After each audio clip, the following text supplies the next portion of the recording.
Well, hello everyone. This is Cutting Through the Noise with Pillar Group. Cutting Through the Noise video edition. Yeah. We've been behind the mic a little bit. Yeah. But now we're in front of the camera. Now we got a studio. This is different. Studioing it up. Today, Kassi, we're talking about what is product market fit. Okay. Marketing is great, isn't it, at coming up with like confusing jargon. Using all the words in one phrase. Yeah, they want marketers to sound really smart about what they're doing. It's good for us. It's good, yeah. But I think product market fit of all the marketing jargon is actually one that's really critical, really important, which is what we like to talk about here, the ones that you really need to know. So product market fit, we talk a lot about product market fit here at Pintler Group when we're specifically onboarding a new client or even talking with a potential client about, is marketing right for them? We're not always going to sort of jam Facebook and Google ads and content writing into their business if it's not really ready. And so product market fit helps answer that question. Like, are you ready for growth?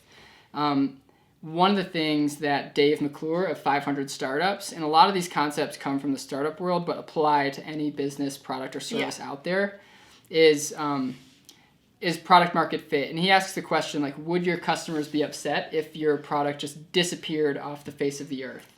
That's harsh, Kyle. It is harsh. And so would they be upset? And it's time for some businesses to face reality. Like, are your customers really happy? A lot of times you can answer that question by figuring out, like, do your customers come back? So something, Kassi, we talk about. So Kassi runs a crepe business at the farmer's market every Saturday.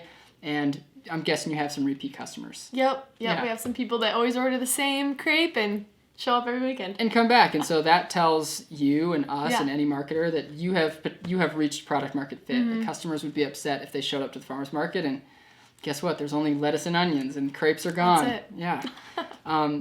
So that's really key when we're talking about that marketing concept. That can be a little bit hand wavy. In watching, we'll link to a video by Casey Winters of, I think he's with Greylock Partners now. He started with Grubhub, moved to Pinterest, then went and worked with some of the biggest startups in the world in their marketing. But he's a master of growth. But he always starts with, are you ready for growth? And so another way that he looks at product market fit is through what's called a cohort analysis, and maybe we can link to something that talks a little bit more in depth about cohort analysis, basically talking about, hey, you acquire a customer in February, how long does that customer stay a customer?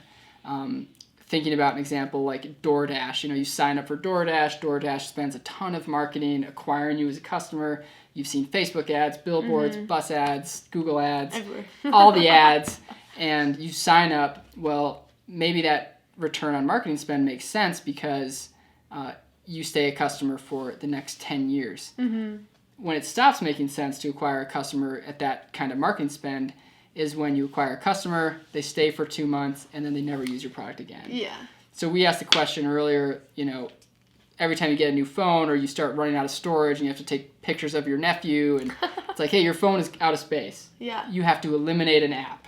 What do you choose? So you go to that home screen, you start scrolling, you're like, well, what haven't I used in a while? For businesses, specifically tech businesses, like that is, the home screen is really like the end-all be-all. I'm guessing most people have like the Facebook, Instagram, Snapchat maybe on their home screen. Maybe they're banking. I don't know, what are some other home screen apps that people are like definitely retention-wise? Maybe some music apps. Some music apps, yeah, Spotify, Pandora for the other generations. But I think that's a way, like we talked about Fitbit. And Fitbit is one that, personally, maybe a lot of people have gotten Fitbits, but have they used it in a while? Is Fitbit maybe struggling? Not. I don't know, but that's one where maybe they haven't reached product market fit.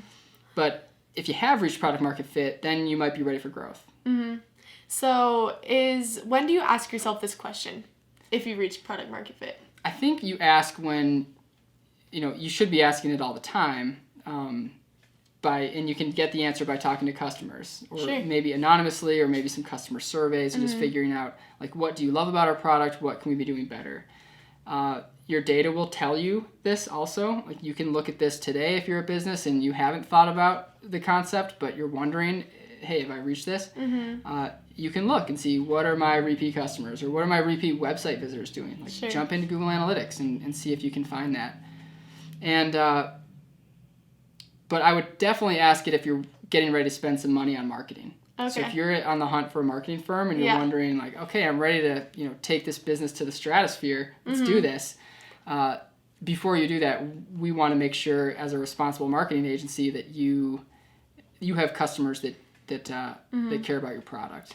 So what are some actions you can take if you realize maybe not? Yeah. That's scary, right? You don't just want to quit That business. that is scary. Like, maybe my customers don't care. Then I think you start measuring, how do I get more repeat customers? Then you start investing in retention efforts. So we talk a lot about the marketing funnel, acquiring customers, getting them to activate or purchase, lean into your business. And then retention is one that gets missed a lot or gets skipped over a lot. And that's where I think you should be spending more of your time if you believe product market fit hasn't been met. It's just evangelizing your existing customers. If they're not, scoring 10 out of 10 on a net promoter score, which again is more marketing jargon, but would you recommend this product to a friend? Seems to be a good kind of benchmark for folks if they love your product. Talk to the 2s and 3s and figure out what would change your mind, what would move the scale on this, what would move the needle on the scale. Yeah, what sort of pivots you need to make. Exactly. Those kind of exactly. things. Cool. Yeah. I like it. That's a quick overview of product market fit. Well, how do you think we did? I think it's good. I think we did it. Yeah, if you have any questions about it, ask us and we're happy to help out.